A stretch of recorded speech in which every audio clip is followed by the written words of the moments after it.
Welcome to 360 Tamil. இன்னைக்கு இந்த வீடியோல ஒரு சூப்பரான படத்தை பத்தி தான் பார்க்க போறோம். இந்த படத்தோட பேரு தவாய் அப்படின்றது. இது இந்தியில வெளியான ஒரு பக்காவான ஹாரர் த்ரில்லர் படம்னு சொல்லலாம்.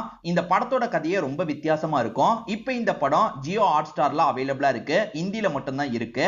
நான் முதல்ல இந்த படத்தோட பிளாட்டை பத்தி சொல்றேன். ஒரு ஊர்ல தலைவர் மாதிரி ஒருத்தர் இருக்காரு. அவருக்கு 2 பசங்க. சின்ன பையன் ரொம்ப நல்லவனா இருப்பான். பெரியவனை பொறுத்த வரைக்கும் நிறைய தப்பெல்லாம் பண்ணிட்டு இருக்கான். இதை தாண்டி இந்த பெரியவருக்கு ஒரு மனக்குறை இருக்கு. ஏன்னா இந்த பெரியவரோட முன்னோர்கள் இந்த இடத்துல பெரிய தப்பு பண்ணிருப்பாங்க. அதை எப்படியாவது சரி பண்ணணும் அப்படின்ற மாதிரி இந்த அப்பா ட்ரை பண்றாரு. பத்தாததுக்கு இந்த மூத்த பையன் வேற நிறைய அட்ராசிட்டி எல்லாம் பண்றான் பாத்தீங்களா. இதெல்லாம் தாண்டி நல்லது பண்ணி முன்னோர்கள் பண்ண விஷயத்தை சரி பண்ணாங்களா இல்லையான்னு சொல்றதுதான் கதை. கண்டிப்பா இந்த கதை உங்களுக்கு பிடிக்கும்னு நம்புறேன். ஃபுல் எக்ஸ்பிளனேஷனுக்குள்ள போறதுக்கு முன்னாடி வீடியோக்கு ஒரு லைக் போடுங்க. இந்த எக்ஸ்பிளனேஷன் பிடிச்சிருந்ததுன்னா ஐப்ன்ற ஆப்ஷனை கிளிக் பண்ணி சப்போர்ட் பண்ணுங்க. மேற்கொண்டு பேசி டைம் வேஸ்ட் பண்ணாம நம்ம நேரடியா இந்த படத்தோட ஃபுல் எக்ஸ்பிளனேஷனுக்குள்ள போயிடலாம். படத்தோட ஸ்டார்டிங் சீனே பாஸ்ட்ல நடந்த ஒரு விஷயத்தை காட்டுறாங்க. ஊர்ல இருக்க ஒரு பெரிய மனுஷன் இருக்காரு பாத்தீங்களா, ஒரு ஏழையோட வீட்டுக்கு வராரு. ஏன்னா இந்த ஏழையை பொறுத்த வரைக்கும் 2 பொண்ணுங்க இருப்பாங்க. அதுல சின்ன பொண்ணு ரொம்ப ராசி வாய்ந்த பொண்ணு போல. அவ எங்க வந்தாலும் நல்லது மட்டும் தான் நடக்கும். இந்த பணக்காரரு ஒரு வீடு கட்டியிருக்காரு. கண்டிப்பா உங்க பொண்ணு வரணும், அப்பதான் நல்லா இருக்கும்னு சொல்லிட்டாரு. அதே சமயம் உங்க மூத்த பொண்ணு அந்த இடத்துக்கு வர வேணான்ற மாதிரி சொல்லிட்டாரு. ஏன்னா சின்ன பொண்ணுக்கு நிறைய ராசி இருக்கும், மூத்த பொண்ணுக்கு ராசின்றது சுத்தமா இருக்கவே இருக்காது. அதனால சின்ன பொண்ணை மட்டும் கூட்டுவாங்க அப்படின்ற மாதிரிலாம் சொல்லிட்டாரு. பேரண்ட்ஸ்க்கு இதை கேட்கும்போது கொஞ்சம் கஷ்டமா தான் இருக்கு. பேரண்ட்ஸும் சரின்ற மாதிரி ஏத்துக்கிறாங்க. இப்ப அந்த வீட்டு ஓப்பனிங் ஃபங்க்ஷன் நடக்குது. சில ரிச்சுவல் மாதிரிலாம் பண்ணுவாங்க பாத்தீங்களா, அந்த ரிச்சுவல்லாம் நடந்துட்டு இருக்கு. பேரண்ட்ஸுமே சின்ன பொண்ணை அந்த இடத்துக்கு கூட்டு வந்துடுறாங்க. பெரிய பொண்ணை வீட்லயே விட்டுட்டு வந்துடுறாங்க. இப்ப ஊர் மக்கள் எல்லாருமே சேர்ந்து அந்த ஃபங்க்ஷனை ரன் பண்ணிட்டு இருக்காங்கல்ல. அப்பன்னு பார்த்து பெரிய பொண்ணு இந்த இடத்துக்கு வந்துட்டு இருக்கா. இந்த பெரிய பொண்ணு எதுக்காக இந்த இடத்துக்கு வந்தான்ற மாதிரி இந்த பணக்காரர் கோவப்படுறாரு. ஊர் மக்களும் கோவப்படுறாங்க. இங்க இருந்து போன்ற மாதிரி சொல்லிட்டாங்க. அந்த பெரிய பொண்ணு இப்ப கொஞ்சம் கோவப்பட ஆரம்பிச்சோன்னே இங்க இருக்கவங்க காதுல இருந்து ரத்தம்லாம் வர ஆரம்பிக்குது. எல்லாருமே காதெல்லாம் புடிச்சுக்கிறாங்க. இங்க அமானுஷ்யமா ஏதோ நடக்குது போல. இந்த பெரிய பொண்ணை பார்த்து எல்லாருமே இந்த இடத்துல பயப்படலாம் ஆரம்பிக்கிறாங்க. அதுக்கப்புறம் என்ன ஆகுதுன்னு தெரியல. ஊர் மக்கள்லாம் சேர்ந்து அந்த பெரிய பொண்ணை அடிச்சு சாவடிச்சிடறாங்களா என்னன்னு தெரியல. இப்ப ஊர் மக்கள்லாம் சேர்ந்து அந்த பொண்ணை தூக்குல தொங்க விட்ட மாதிரி காட்டுறாங்க. ஒரு மரத்துல தூக்குல தொங்க விட்ட மாதிரிலாம் நமக்கு காட்டுறாங்க. ஊர் மக்கள் தான் சாவடிச்சாங்களான்றதை தெளிவா நமக்கு காட்டாமையே இந்த சீனை கட் பண்றாங்க. இப்ப ஒரு ஸ்டோரியை நமக்கு அனிமேஷன் மூலியமா காட்டுறாங்க. அது என்னன்னா, அசுரன் ஒருத்தன் வந்திருப்பான். அவனை பொறுத்த வரைக்கும் பேராசெல்லாம் நிறைய இருக்கு பாத்தீங்களா, அவங்கள ஆட்கொண்டுருவான். அவங்க மூலியமா நிறைய விஷயங்களை பண்ணுவான். சோ கடவுள் என்ன பண்றாருன்னா அவனை அழிக்கிறதுக்காக வராரு. நான் இந்த ஸ்டோரியை சொல்லிட்டேன்னா இந்த படத்தோட ஸ்டோரியை சொன்ன மாதிரி ஆயிடும். அதனால முழுசா நான் ஸ்டோரியை சொல்ல. இதை தாண்டி நமக்கெல்லாம் லக்ஷ்மி தானே தெரியும். ஆனா அவலட்சுமின்னு ஒருத்தங்க இருக்காங்க. லக்ஷ்மி காசெல்லாம் தருவாங்கன்னு நம்ம கேள்விப்பட்டிருப்போம்ல. இந்த அவலட்சுமியை பொறுத்த வரைக்கும் அவங்களுக்கு அப்படியே ஆப்போசிட்டா செயல்படுவாங்க. காசெல்லாம் பறிப்பாங்க, எல்லாரையும் கஷ்டப்படுத்துவாங்க. அந்த மாதிரி ஒருத்தங்க இங்கதான் தவாய்னு படத்தோட டைட்டில போடுறாங்க. இப்போ ஒரு 50-60 வருஷம் கழிச்சு நடக்கிறத காட்டுறாங்க. இவர் தான் இந்த கதையில முக்கியமான கேரக்டரா இருப்பாரு. இவருக்கு ஒரு கனவு திரும்ப திரும்ப வந்துட்டு இருக்கு. அந்த ஒரு பொண்ணு தூக்குல தொங்குனா பாத்தீங்களா, அங்க இருந்து ஒரு தலை கீழே விழுது. அந்த தலையை ஒரு நாய் கவ்விட்டு இவர் வீட்டு வாசல்ல போடுற மாதிரி இவருக்கு கனவு வருது. அந்த கனவு வந்தோடனே இவர் சட்டுன்னு தூக்கத்துல இருந்து முழிச்சிடுறாரு. ஒய்ஃபுமே முழிச்சிடுறாங்க. என்னாச்சுங்க, திரும்பி அதே கனவான்னு கேக்குறாங்க. ஆமா, திரும்ப திரும்ப அதே கனவு தான் வந்துட்டு இருக்கு, எனக்கு ரொம்ப கஷ்டமா இருக்கு அப்படின்ற மாதிரி இவர் புலம்பிட்டு இருக்காரு. இவருக்கு 2 பசங்க இருப்பாங்க. முதல்ல 2வது பையனை காட்டுறாங்க. இவரோட பேரு விஷ்ணு அப்படின்றது. இவரை பொறுத்த வரைக்கும் ஒரு குருக்கு கீழே அசிஸ்டன்ட் மாறலாம் சில கலைகளை கத்துக்க ஆரம்பிக்கிறாரு. இந்த யோகாலியே நிறைய கலையெல்லாம் இருக்கும் பாத்தீங்களா, அதை கத்துக்கிறதுக்காக தான் இந்த இடத்துல இருக்காரு போல. ரொம்ப சீக்கிரமாவே நீ எல்லா கலையும் கத்துக்கிட்ட அப்படின்ற மாதிரி இங்க இருக்க சாமியாரும் இவரை பாராட்டிட்டுலாம் இருக்காரு. இப்ப அப்படியே கட் பண்ணி இவரோட அப்பாவை காட்டுறாங்க. அதாவது கனவு வந்த அந்த பெரியவரை காட்டுறாங்க.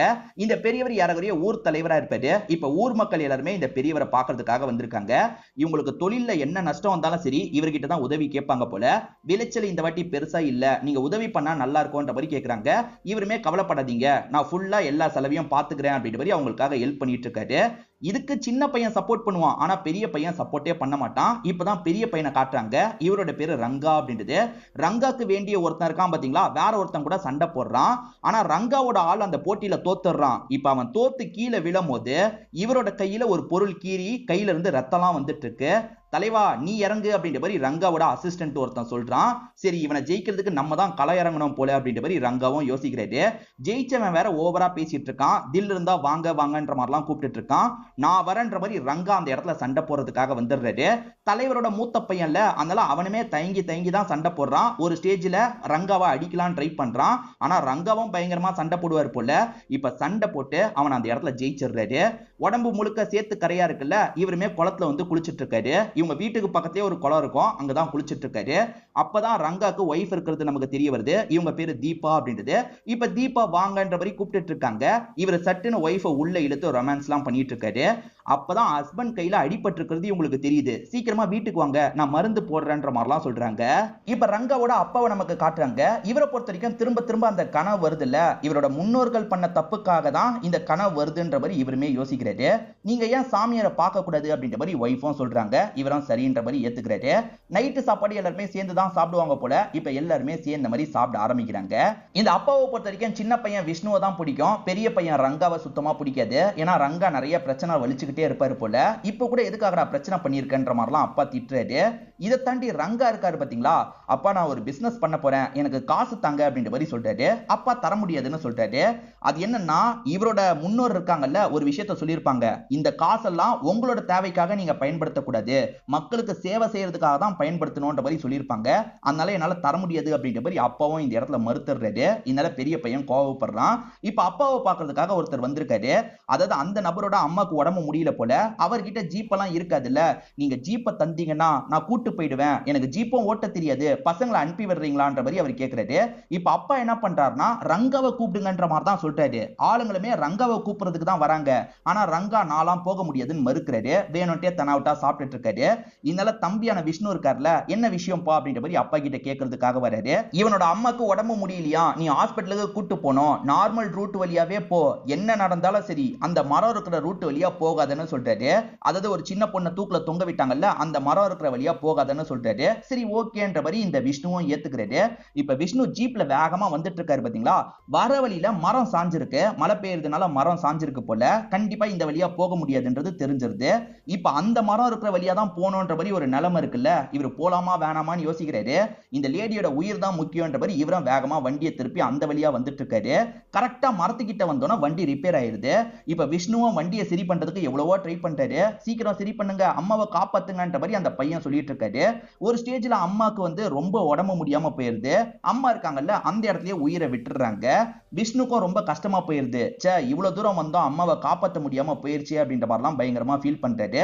இப்ப திரும்பி வேற வழி இல்லாம ஜீப்பை எடுத்துட்டு வீட்டுக்கு வந்துடுறாரு. அப்பா கிட்ட விஷயத்தை புரிய வைக்கிறாரு. அப்பவும் நீ எதுக்காக அந்த வழியா போனன்ற மாதிரி முதல்ல பையனை திட்டுறாரு. அதே சமயம் அந்த பையனுக்குமே ஆறுதல்லாம் சொல்லிட்டு இருக்காரு. விஷ்ணுவை பொறுத்த வரைக்கும் ஒரு சாமியார் கிட்ட நிறைய கத்துக்கிட்டாரு பாத்தீங்களா. இப்ப அப்பா அந்த சாமியார் கிட்ட பேசுறதுக்காக தான் வந்திருக்காரு. இவரோட மன கஷ்டத்தை பத்தி எல்லாம் சொல்றாரு. சாமியாருமே உங்களோட கஷ்டம் எனக்கு புரியுது, உங்க முன்னோர்கள் அதாவது உங்க தாத்தா பண்ணதுதான் உங்களை பின்தொடர்ந்துட்டு இருக்கு அப்படின்ற மாதிரிலாம் சொல்றாரு. அதாவது தாத்தா அந்த டைம்ல பயங்கர அட்ராசிட்டி பண்ணிட்டு இருக்காரு போல. அந்த மரத்துல ஒரு பொண்ணை யாரோ தொங்க விட்டாங்கல்ல, அது தாத்தாவா என்னன்னு தெரியல. அந்த மரத்தை எல்லாருமே தீய சக்தியா பாக்குறாங்கல்ல, ஆனா அது தீய சக்தி இல்ல, நல்ல சக்தின்ற மாதிரி எல்லாரையும் நீங்க நம்ப வைக்கணும் அப்படின்ற மாதிரிலாம் இந்த சாமியார் சொல்றாரு. இப்ப முத வேலையா அப்பா என்ன பண்றாருன்னா, இந்த ஊர்லயே ஒரு ஹாஸ்பிட்டல கட்டுறாரு. அதுவும் எங்க கட்டுறாருன்னா, ஏறக்குறைய வந்து அந்த மரம் இருக்கு பாத்தீங்களா, அதை சுத்தி இருக்கிற பகுதியில தான் கட்டுறாரு. இதெல்லாம் அண்ணன் ரங்காக்கு சுத்தமா பிடிக்கவே மாட்டேங்குது. இவர் நமக்கு காசு கேட்டா தரமாட்டாரு, மக்களுக்கு மட்டும் இப்படி பண்றாரு அப்படின்ற மாதிரி தம்பி கிட்ட புலம்புறாரு. ஆனா அப்பா பண்றது சரின்ற மாதிரி தம்பியும் சப்போர்ட் பண்ணிட்டு இருக்கான். இதுக்கப்புறம் இங்க ஃப்ரீயாவே நீங்க மருத்துவம்லாம் பாத்துக்கலாம் அப்படின்ற மாதிரி அப்பா எல்லார்கிட்டயும் சொல்றாரு. அப்பா இந்த ரங்காக்கு காசே தரமாட்டாருல, இந்த அப்பா எதுக்காக இப்படி பண்றாரு அப்படின்ற மாதிரி ரங்காவும் யோசிச்சுக்கிட்டே குளத்துக்கு பக்கத்துல புலம்பிட்டு இருக்காரு. அப்பன்னு பத்தி இவரோட மைண்டுக்குள்ள சில விஷயங்கள்லாம் வர ஆரம்பிக்குது. அதாவது இவரோட முன்னோர் வந்து காசுக்கு ஆசைப்பட்டு நிறைய தப்பெல்லாம் பண்ணிருப்பாரு. அந்த மாதிரி சில கிளிப்பிங்ஸ் இவரோட மைண்டுக்குள்ள வந்துட்டு இருக்கு. திரும்ப திரும்ப இவரோட மைண்டுக்குள்ள வந்துட்டு இருக்கு. இவர் செம்மையா பயப்படுறாரு. எதனால திடீர்னு நமக்கு இது தோணுது அப்படின்ற மாதிரி பயந்த மாதிரி இவரும் வேகமா இங்க இருந்து கிளம்ப ஆரம்பிக்கிறாரு. இந்த மரம் நல்ல சக்தின்னு எல்லாரையும் நம்ப வைக்கணும், எல்லாரையும் பூஜை பண்ண வைக்கணும்ன்ற மாதிரி அப்பா நினைச்சாரு பாத்தீங்களா. அதுக்கான ஆரம்ப கட்ட வேலையெல்லாம் இவர் பண்ண ஆரம்பிச்சிடுறாரு. மருமக இப்ப பிரெக்னண்டா இருக்காங்க போல, நீ உட்கார கூடாது அப்படின்ற மாதிரி அங்க இருக்க சாமியார் சொல்றாரு. அவங்களுமே எந்திரிச்சு போயிடுறாங்க. ஊர் மக்கள்லாம் வெளியே இருந்து தான் பாக்குறாங்க. இவர் ஜாயின் பண்ணிக்க சொல்லி சொல்றாரு. சொல்றாரு. ஆனா ஊர் மக்கள் கேட்க மாட்டாங்க. ரங்காக்கு இதெல்லாம் பிடிக்க மாட்டேங்குது. அப்பா தேவையில்லாத வேலை பார்த்துட்டு இருக்காருன்ற மாதிரிலாம் யோசிக்கிறாரு. இப்ப அப்பாவும் உள்ள வாங்கன்னு ஊர் மக்களை கூப்பிடுறாரு. ஆனா இந்த மரத்துல பிரச்சனை இருக்கு, கண்டிப்பா பூஜை பண்றதுக்கு நாங்க வரமாட்டோம் அப்படின்ற மாதிரி மக்கள் எல்லாருமே கிளம்ப ஆரம்பிக்கிறாங்க. அப்ப நைட்டு நேரம் சோகமா அந்த மரத்தையே பார்த்துட்டு இருக்காரு. அப்ப சின்ன பையன் விஷ்ணு என்னாச்சுன்னு கேட்கும் போது சாமியார் சொன்ன எல்லா விஷயத்தையும் சொல்லிட்டாரு. அப்ப நம்ம முன்னோர்கள் நிறைய தப்பு பண்ணிருக்காங்களா, அப்படி என்னப்பா தப்பு பண்ணாங்க, உங்களுக்கு ஏதாவது தெரியுமான்னு கேட்கும் போது அப்பாக்கு அது தெரியும் போல, உன் தாத்தான்ற மாதிரி ஆரம்பிக்கிறாரு. அப்படி ஆரம்பிச்சோனே இவருக்கு நெஞ்சு வலி வந்துருது. நெஞ்சு வலியால துடிச்சிட்டு இருக்காரு. இப்ப விஷ்ணுவும் அப்பாக்கு என்னாச்சு ஏதாச்சு அப்படின்ற மாதிரிலாம் பார்த்துட்டு இருக்காரு. ஒரு ஸ்டேஜ்ல அப்பா இருக்காருல, இந்த இடத்துல இறந்தே போயிடுறாரு. விஷ்ணு இதை பார்த்து பயங்கரமா ஃபீல் பண்றாரு. இப்ப அம்மா அண்ணன் எல்லாருமே இந்த இடத்துக்கு ஓடி வந்து பார்த்துட்டு இருக்காங்க. இப்ப அப்பா இறந்து போயிட்டாரு பாத்தீங்களா, அவருக்கு செய்ய வேண்டிய விஷயங்கள் எல்லாம் செஞ்சுட்டு இருக்காங்க. அண்ணன் உள்ளுக்குள்ள கொஞ்சம் சந்தோஷம் தான் படுறாரு. இதுக்கப்புறமாவது காசை நம்ம விருப்பப்பட்ட மாதிரி செலவு பண்ணலான்ற மாதிரி. இப்ப அப்பாவோட பாடியை எரிச்சிட்டு எல்லாருமே கிளம்ப ஆரம்பிக்கிறாங்க. அது முடியிற வரைக்கும் இருக்கணும்ன்ற மாதிரி விஷ்ணு நிக்கிறாரு. அப்ப அந்த இடத்துல ஏதோ ஒரு விஷயத்தை ஃபீல் பண்றாரு. ஒரு சின்ன பொண்ணு அங்கேயும் இங்கேயும் நடக்கிற மாதிரிலாம் ஃபீல் பண்றாரு. யார் அந்த சின்ன பொண்ணு அப்படின்ற மாதிரிலாம் விஷ்ணு யோசிச்சுட்டு இருக்காரு. இப்ப ரூம்ல இருக்க ரங்காவை நமக்கு காட்டுறாங்க. இப்ப ரங்காக்கு ஏதோ ஒரு வாய்ஸ் கேட்க ஆரம்பிக்குது. இந்த இடத்துக்கு போ, இந்த இடத்துக்கு போன்ற மாதிரி அந்த வாய்ஸ் கேட்க ஆரம்பிக்குது. இவருமே ஒன்னும் புரியாம அந்த இடத்துக்கு போலான்ற மாதிரி ஒரு விளக்கு எடுத்துக்கிறாரு. அந்த இடத்துக்கு போயிட்டு இருக்காரு. யாரும் அங்க போக மாட்டாங்க போல, ஆனா ஒரு குரல் போக சொல்றதுனால இவருமே அந்த இடத்துக்கு போயிட்டு இருக்காரு. அங்க ஒரு நடமாட்டத்தையும் இவர் ஃபீல் பண்றாரு. சட்டுன்னு அந்த நடமாட்டத்தை பார்த்தவர் பயந்து கீழெல்லாம் விழுறாரு. ஏதோ ஒரு குரல் தான் இந்த இடத்துக்கு வர சொல்லுச்சு, எதுக்காக வர சொல்லுச்சு அப்படின்ற மாதிரிலாம் யோசிக்கிறாரு. ஏற்கனவே முன்னோரோட ஞாபகம் வந்தது பாத்தீங்களா, அதே மாதிரி திரும்பி இவருக்கு ஞாபகம் எல்லாம் வந்துட்டு இருக்கு. அதே சமயம் இப்போ ஒரு சின்ன பொண்ணை காட்டுறாங்க. அதாவது பாஸ்ட்ல ஒரு அக்கா இறந்து போன மாதிரி காமிச்சாங்கல்ல, அந்த அக்கா இந்த வீட்டுக்குள்ள வரதுக்கு ட்ரை பண்ணும்போது வெளியே இருக்க எலும்பு சம்பளம் டிஸ்டர்ப் பண்ணுது. இவன் என்ன பண்றானா, அந்த எலும்பு சம்பளத்தை பறிச்சு சாப்பிடுறா. அதுக்கப்புறம் வீட்டுக்குள்ள காலை வச்சு உள்ளெல்லாம் வந்துட்டு இருக்கா. ஏதோ அமானுஷ்யமா நடக்குதுன்ற மாதிரி நமக்கு காட்டுறாங்க. ஆக்சுவலா அப்பா இருக்கிற வரைக்கும் அப்பாக்கு ஒரு கனவு வந்தது இல்ல, நாய் ஒரு தலையை எடுத்துட்டு வந்து வீட்டு வாசல்ல போட்ட மாதிரி. இப்ப பையன், அதாவது விஷ்ணுன்ற பையனுக்கு அந்த கனவு திரும்ப திரும்ப வந்துட்டு இருக்கு. அப்பாக்கு செய்ய வேண்டிய எல்லா விஷயத்தையும் செய்யணும்ன்ற மாதிரி இவரும் அம்மாவும் சேர்ந்த மாதிரி வேற ஒரு பகுதிக்கு வராங்க. சாம்பலை கரைக்கிறதுன்னு சொல்லுவாங்கல்ல, அதுக்கேத்த வேலையை இவங்க ரெண்டு பேர் பண்ணிட்டு இருக்காங்க. அண்ணன் பெருசா கண்டுக்கல, அதனால தம்பி தான் இந்த விஷயத்தெல்லாம் பண்ணிட்டு இருக்காரு. இப்ப தம்பி இருக்காருல, ஒரு கோயில்ல உட்காந்து பூஜை எல்லாம் பண்ணிட்டு இருக்காரு. அப்ப அப்பாவோட நினைவுலாம் இவருக்கு வர ஆரம்பிக்குது. அதாவது இவரு இமேஜினரியா ஒரு பிளேஸ்க்கு வந்துடுறாரு. அந்த இடத்துல அப்பா கூட ரெண்டு பேர் நிக்கிறாங்க. தங்கச்சி அக்கா நிக்கிறாங்க. நமக்கு பாஸ்ட்ல தங்கச்சி அக்காவை காமிச்சாங்கல்ல, அவங்க ரெண்டு பேர் நிக்கிறாங்க. அதை பாக்குற இவருமே இவங்க யாருன்னு ஷாக் ஆகுறாரு. இது எல்லாமே இவருக்கு கனவா தான் வந்திருக்குன்றது தெரிய வருது. அப்பாவை பொறுத்த வரைக்கும் தாத்தாவை பத்தி சொல்றதுக்கு வந்திருப்பாரு, ஆனா அதுக்குள்ள இறந்து போயிருப்பாரு.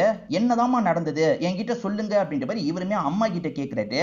அப்பா சொல்லிதான் எனக்கு தெரியும்ன்ற மாதிரி அம்மாவும் சில விஷயங்களை சொல்ல ஆரம்பிக்கிறாங்க. அதாவது அப்பாவோட தாத்தா இருப்பார்ல, அப்பாவோட தாத்தாவா இல்ல அப்பாவோட அப்பாவான்னு தெரியல, அவர் அந்த டைம் பயங்கர அட்ராசிட்டி பண்ணிருப்பாரு. எல்லா மக்களையும் ரொம்ப மோசமா ட்ரீட் பண்ணிருப்பாரு. பெண்கள் விஷயத்துல நிறைய தப்பு பண்ணிருப்பாரு.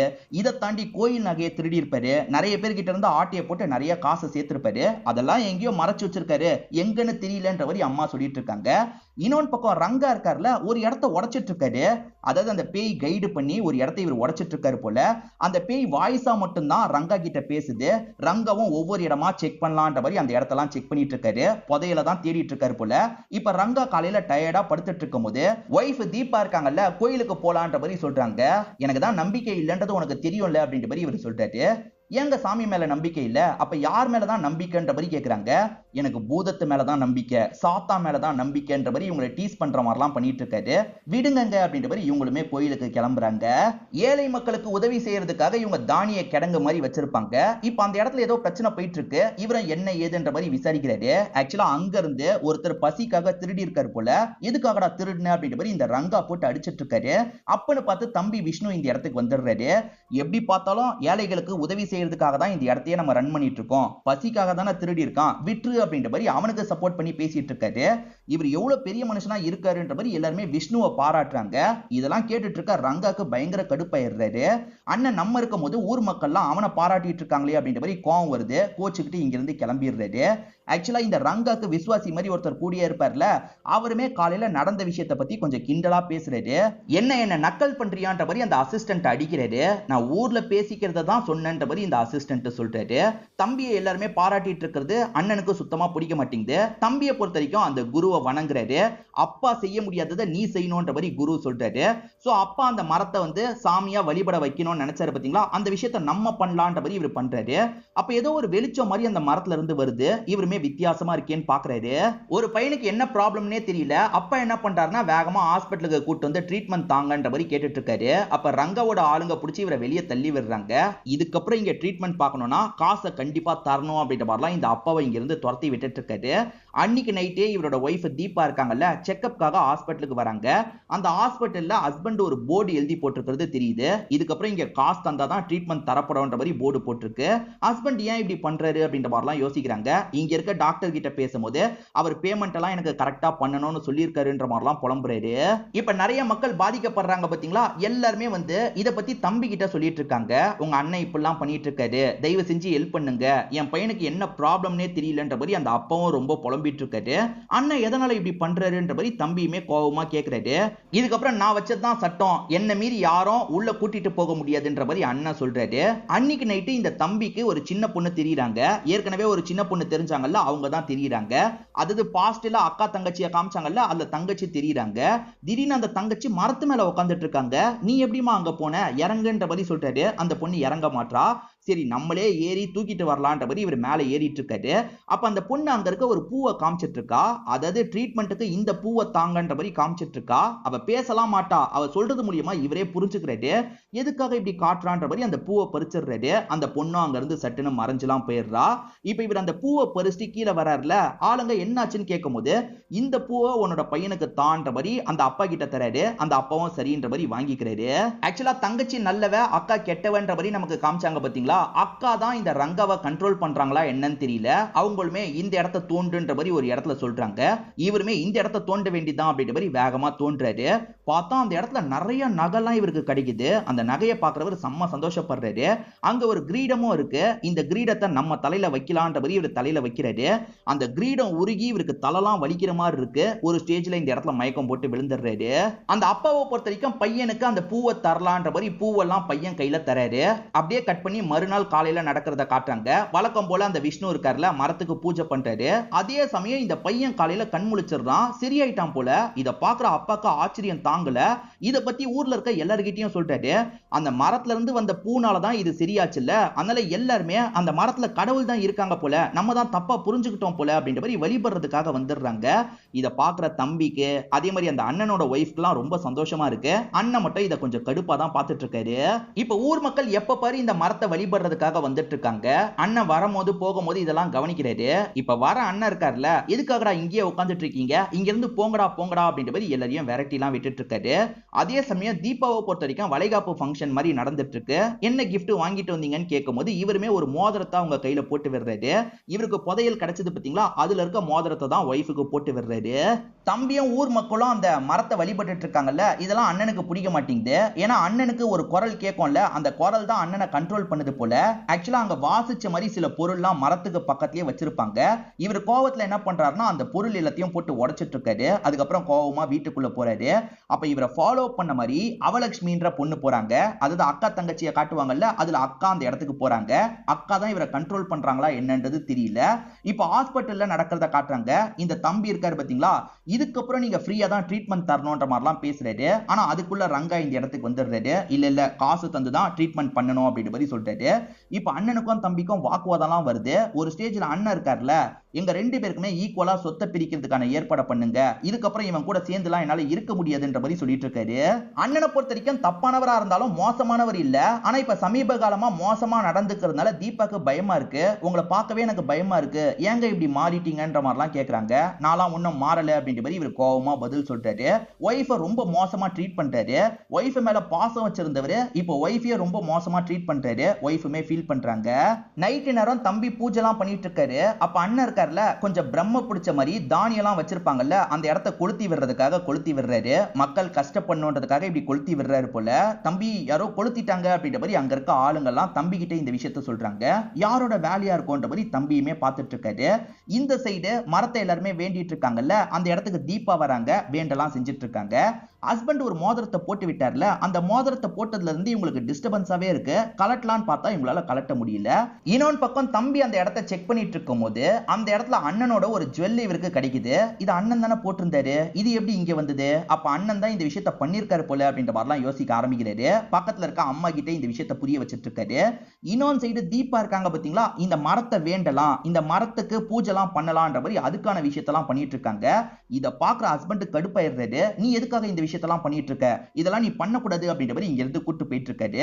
அப்பன்னு பார்த்து தம்பி இந்த இடத்துக்கு வந்துடுறாரு. நீ தானே அந்த இடத்தை எரிச்சன்னு கேட்கிறாரு. நான்லாம் எரிக்கலையே அப்படின்ற மாதிரி அண்ணன் சொல்றாரு. நீ தான் எரிச்சிருக்க, அங்க ஜுவல்லு கிடைச்சிருக்கு. இந்த நகைலாம் எப்படி உனக்கு கிடைச்சது, இது யாரோட நகைன்ற மாதிரிலாம் தம்பி கேட்கிறாரு. இவர் அதுக்கெல்லாம் பதில் சொல்ல மாட்டேன் அப்படின்ற மாதிரி தெனாவட்டா பேசிட்டு போக பாக்குறாரு. சொல்லிதான் ஆகணும் அப்படின்ற மாதிரி தம்பி தடுத்து சண்டை போடுறாரு.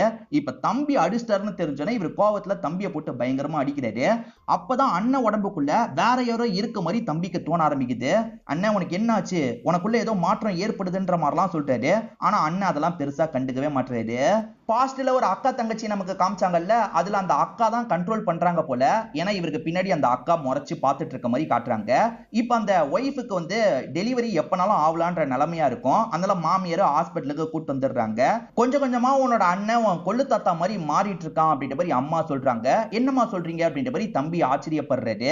இப்ப சாமியாரை பாக்குறதுக்காக இவருமே வந்துடுறாரு. சாமியாருக்கு அந்த காலத்துல என்ன நடந்தது அப்படின்றது தெரியும். இவரோட முன்னோர்கள் சொல்லி தந்திருப்பாங்க போல. அந்த விஷயத்தெல்லாம் சாமியாரும் சொல்றாரு. அதாவது இவங்களோட கொள்ளு தாத்தாவும் இதே மாதிரி தான் நகைக்கு அலைவாரு, ரொம்ப மோசமா மாறி இருப்பாரு. அதே மாதிரி தான் ரங்காவும் மாறிட்டு இருக்கான் போலன்ற மாதிரி பிளாஷ்பேக்க சொல்றாரு. இப்ப தர்மன் ஒருத்தரை காட்டுறாங்க. இவர் ஈரோட தாத்தாவா கொள்ளு தாத்தாவான்னு தெரியல. இவரை பொறுத்த வரைக்கும் ஏமாத்தி இடத்தெல்லாம் புடுங்குவாரு. அதாவது வட்டிக்கு காசு தந்து அதை தர முடியலன்னா இடத்தெல்லாம் புடுங்கிடுவாரு. இதை தாண்டி லேடிஸ் விஷயத்திலயும் ரொம்ப மோசமானவரா இருப்பாரு. இன்னொருத்தரோட ஒய்ஃப்னு கூட பார்க்க மாட்டாரு. அந்த ஹஸ்பண்ட் அடிச்சு போட்டுட்டு ஒய்ஃப் கிட்ட எல்லை மீறி நடப்பாரு. ஒய்ஃபும் விட்டுருங்க விட்டுருங்க அப்படின்ற மாதிரிலாம் கெஞ்சி கேட்கறாங்க. அதே சமயம் அடுத்தவங்க காசுக்கெல்லாம் ஆசைப்படுவாரு. அந்த டைம்லயே கோயில் இருக்கும், அதுக்கு பூஜை பண்றதுக்கு நிறைய நகைலாம் இருக்கும். அந்த நகையெல்லாம் இவர் ஆளுங்களை வச்சு திருடிடுவாரு. இதை தாண்டி ட்ரக்குக்கு எல்லாரையும் பழக்கமாக்கி இருப்பாரு, சூதாட்டத்துக்கு எல்லாரையும் பழக்கமாக்கி இருப்பாரு. அந்த மாதிரி ரெகுலரா சூதாட்டம் விளையாடக்கூடிய ஒரு நபரை காட்டுறாங்க. இந்த நபரை பொறுத்த வரைக்கும் ஒரு மூத்த பொண்ணு பிறக்கிறா. அந்த பொண்ணு பிறந்ததுல இருந்து அவரோட வீட்டுல ஏகப்பட்ட கஷ்டம் வருது. இந்த பொண்ணு பிறந்ததுல இருந்து தான் நமக்கு நிறைய கெட்டது நடந்துகிட்டே இருக்குன்ற மாதிரி இவர் ஒய்ஃப் கிட்ட சண்டை போடுறாரு. ஆனா ஒய்ஃப் பொண்ணுக்கு கொஞ்சம் சப்போர்ட் பண்றாங்க. இப்ப நிறைய பேர்கிட்ட பேசும்போது தான் இந்த பொண்ணுனால தான் நிறைய கெட்டது நடக்குது அப்படின்றது இவங்களுக்கு தெரிய வருது. இவங்களுமே சாமியாரை பார்த்து பேசுறதுக்காக வராங்க. அவலட்சுமி அப்படின்ற மாதிரி ஒருத்தங்க இருக்காங்க. உங்களோட மூத்த பொண்ணு அவலட்சுமி தான். ஆனா கவலைப்படாதீங்க, உங்களுக்கு அடுத்து ஒரு குழந்தை பிறக்கும், அதுவும் பெண் குழந்தையா தான் பிறக்கும். அது லட்சுமியா இருக்கும். அவ வந்ததுக்கு அப்புறம் உங்களுக்கு நிறைய நல்லது தான் நடக்கும்ன்ற மாதிரி சொல்றாரு. சரி, ரெண்டாவது குழந்தை பிறக்குதா பாப்போன்ற மாதிரி இவங்க யோசிக்கிறாங்க. இந்த ஹஸ்பண்ட பொறுத்த வரைக்கும் ஏற்கனவே வந்து சூதாட்டத்துக்கு அடிமையா இருக்காரு. அந்த தர்மன் நடத்துறாருல, அந்த சூதாட்டத்துக்கு அடிமையா இருக்காரு. ரெண்டாவது ஒரு குழந்தை பிறக்குது, அதுக்கு இவங்க லட்சுமின்ற மாதிரி பேர் வச்சிடுறாங்க. அந்த லட்சுமி வந்ததுல இருந்து இவங்களுக்கு நிறைய நல்லது தான் நடக்குது. இந்த ஹஸ்பண்டுக்கு ஒரு புதையலே கிடைச்சிருக்கும். இந்த லட்சுமி வந்த நேரம் எனக்கு புதையல் கிடைச்சிருக்குன்ற மாதிரி சந்தோஷப்படுறாரு. இவர் சூதாட்டம் விளையாடுறதுக்கு போவார்ல, அதுக்கு இந்த புதையல் எல்லாம் யூஸ் பண்ணலான்ற மாதிரி கொஞ்சம் கொஞ்சம் நகையா எடுத்துட்டு போய் இவர் சூதாட்டம் விளையாடிட்டு இருக்காரு. அம்மாக்குமே சின்ன பொண்ணு தான் ரொம்ப பிடிக்கும். ஆனா பெரிய பொண்ணையும் ஓரளவுக்கு நல்லா தான் பாத்துக்கிறாங்க. ஆனா அப்பா இருக்காருல, சின்ன பொண்ணை மட்டும் தான் மதிக்கிறாரு, பெரிய பொண்ணை மதிக்கவே மாட்டாரு. அதே மாதிரி ஊர்க்காரங்களும் சின்ன பொண்ணு தான் ராசியானவ, பெரிய பொண்ணு ராசியே இல்லாதவன்ற மாதிரி பெரிய பொண்ணை ட்ரீட் பண்றாங்க. இந்த தர்மனுமே இந்த ஹஸ்பண்ட நோட் பண்றாரு. இவன் அடிக்கடி நகையெல்லாம் கொண்டு வரானே, இவன் கிட்ட ஏது நகைன்ற மாதிரிலாம் யோசிக்கிறாரு. இவன் கிட்ட ஏதோ கிடைச்சிருக்கு போல, அதை நம்ம அடையணும்ன்ற மாதிரி கணக்கெல்லாம் போட ஆரம்பிக்கிறாரு. ஒரு நாள் இவன் வெளியே போகும்போது இவர் வீட்டுக்குள்ள வந்துடுறாரு. வீட்டுக்குள்ள வந்தவர் ஒய்ஃபை போட்டு அடிக்கிறாரு. அப்ப இவனுமே அந்த இடத்துக்கு வந்துடுறான். இவனையும் போட்டு அடிக்கிறாரு. புதையல் இருக்கு எங்கன்ற மாதிரிலாம் கேட்கிறாரு. இவனுமே இருக்க மீதி நகையெல்லாம் எடுத்து தந்துடுறான். இவ்வளவுதான் நகை இருக்குன்னு சொல்றான். ஆனா இந்த தர்மன் நம்ப மாட்டாரு. இன்னும் தேடினா கிடைக்கும்ன்ற மாதிரிலாம் யோசிக்கிறாரு. ஒய்ஃபு கிட்ட எல்லை மீறி நடப்பன்னு சொன்னா இவன் சொல்லிடுவான்றதுக்காக ஒய்ஃபு கிட்ட எல்லை மீறி நடந்துட்டு இருக்காரு. அப்பயும் இவர் தெரியலன்ற மாதிரி சொல்லிட்டாரு. இப்ப எல்லா இடத்தையும் செக் பண்ணணுன்றதுக்காக தர்மன் உள்ள போறாருல, பொண்ணுங்களாம் இருக்காங்க, விட்டுருங்க விட்டுருங்கன்ற மாதிரி அந்த ஒய்ஃபு சொல்றாங்க. உள்ள வர அக்கா தங்கச்சி இருக்கிறத பாக்குறாரு. இவங்க 2 பேரை சாவடிப்புன்னு சொன்னா தந்துருவாங்கன்ற மாதிரிலாம் யோசிக்கிறாரு. ஆனா நகையெல்லாம் இவங்க தந்துட்டாங்கல்ல, அதனால இல்ல இல்லன்னு தான் திரும்ப திரும்ப சொல்லிட்டு இருக்காங்க. இந்த சின்ன பொண்ணு ராசியானவல்ல, இவளால் தான் அந்த நகை கிடைச்சிருக்கு. அப்ப இவகிட்ட நகை எங்க இருக்குன்னு கேட்போன்ற மாதிரி, நகை எங்க இருக்கு நீ சொல்லுன்ற மாதிரிலாம் கேக்குறாரு. இந்த சின்ன பொண்ணுக்கு தெரியலன்ற மாதிரி சொல்லிட்டு இருக்கா. அப்ப இவளை சாவடிச்சிடலான்ற மாதிரி அதுக்கான ஏற்பாடெல்லாம் இவர் பண்ணிட்டு இருக்காரு. இது எல்லாத்தையும் பாக்குற அக்கா ஷாக் ஆகுறாங்க. என்னதான் இருந்தாலும் தங்கச்சி மேல அக்காக்கு பாசம் இருக்கும்ல, அதாவது அந்த அவலட்சுமின்ற பொண்ணுக்குமே பாசம் இருக்கும்ல, அவளுமே அவங்க சாவடிக்கிறதுக்கு முன்னாடி தடுக்கணும்ன்ற மாதிரிலாம் ட்ரை பண்ணிட்டு இருக்கா. அப்படி தடுக்க வரவளையும் போட்டு பயங்கரமா அட்டாக் பண்றாங்க. முதல்ல அந்த தங்கச்சி கதையை முடிக்கிறாங்க, அந்த இடத்துல குழி தோண்டி புதைச்சிடுறாங்க. அடுத்ததான் இந்த அக்காவோட கதையும் முடிக்கணும்ன்ற மாதிரி பயங்கரமா அட்டாக் பண்ணிட்டு இருக்காங்க. ஒரு ஸ்டேஜ்ல இந்த அக்காவோட கதையும் முடிச்சு இங்கேயே மரத்துல தொங்க விட்டுலான்ற மாதிரி யோசிக்கிறாங்க. ஆக்சுவலா ஸ்டார்டிங் நமக்கு ஒரு சீனை காட்டும் போது ஊர் மக்கள்லாம் சேர்ந்த மாதிரி தான் அந்த அக்காவை தூக்குல தொங்க விட்ட மாதிரி காமிச்சிருப்பாங்க. உண்மையில ஊர் மக்கள்லாம் சேர்ந்து சாவடிச்சிருக்க மாட்டாங்க.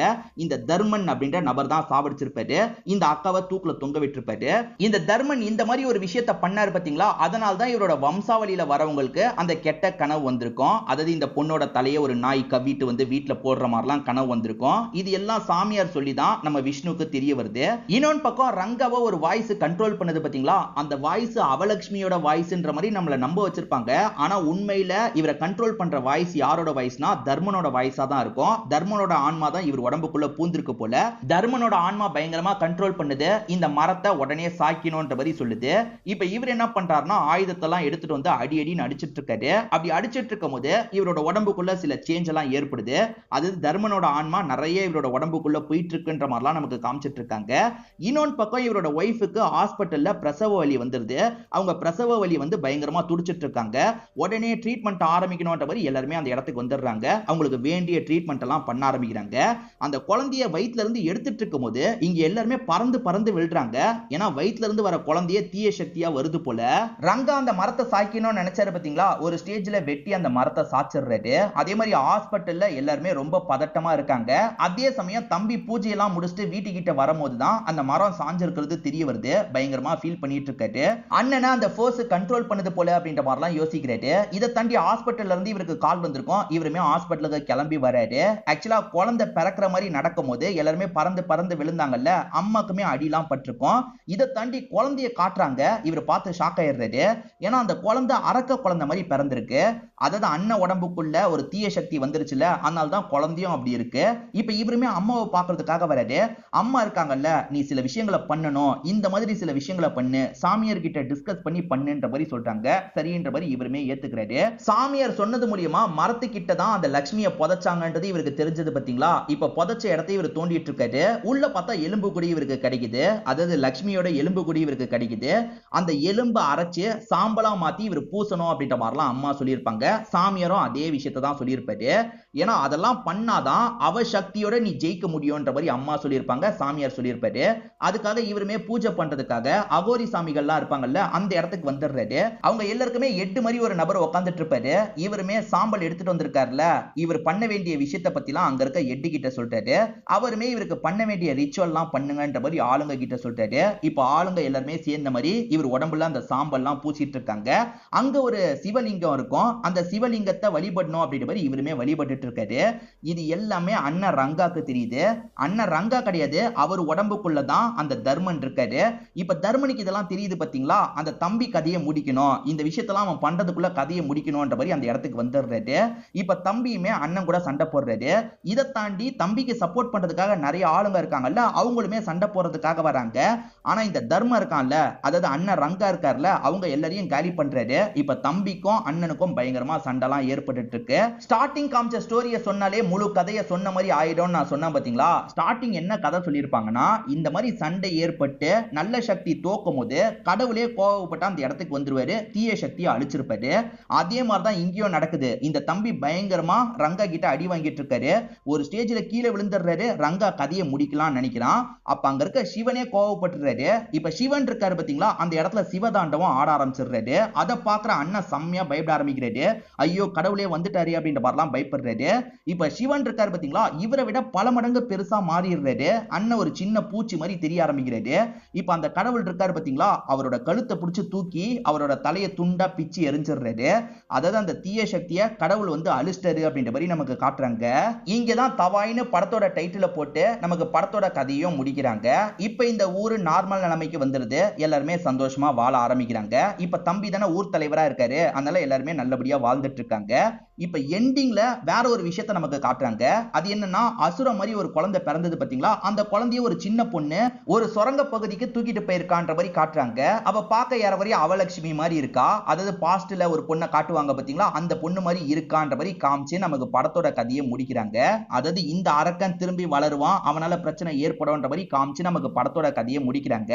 கண்டிப்பா இந்த படத்தோட கதையும் என்னோட எக்ஸ்பிளனேஷனும் உங்களுக்கு பிடிச்சிருக்கும்னு நம்புறேன். இந்த வீடியோ உங்களுக்கு பிடிச்சிருந்ததுன்னா லைக் பண்ணுங்க, கமெண்ட் பண்ணுங்க, மறக்காம 360 தமிழ் சேனலை சப்ஸ்கிரைப் பண்ணுங்க. தொடர்ச்சியா இந்த மாதிரி வீடியோக்கள் வந்துகிட்டே தான் இருக்கும்.